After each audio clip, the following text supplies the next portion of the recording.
Welcome to my channel, and hi to all lovely ladies. In this video, I bring the usage of rice water for skin and hair beauty.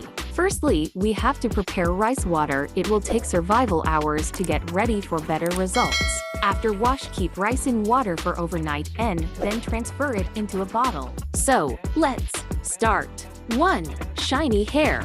Rinsing your hair with rice water adds shine to your hair and helps to keep it strong and healthy. 2. Reduces acne and pores. Rice water helps heal any and cools the redness of an outbreak.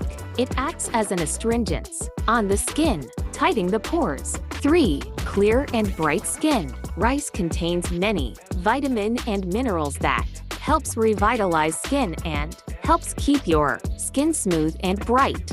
4. Soothes dry and itchy skin. The soothing nature of rice water makes it an effective remedy for rashes and other irritating skin conditions. 5. Sunburn remedy. Rice water is also used for cooling inflammations and burnt skin. It will help your skin recover fast and prevent further damage. Hope you like the video and it helps you to keep your skin bright and healthy. So must like, share, and subscribe.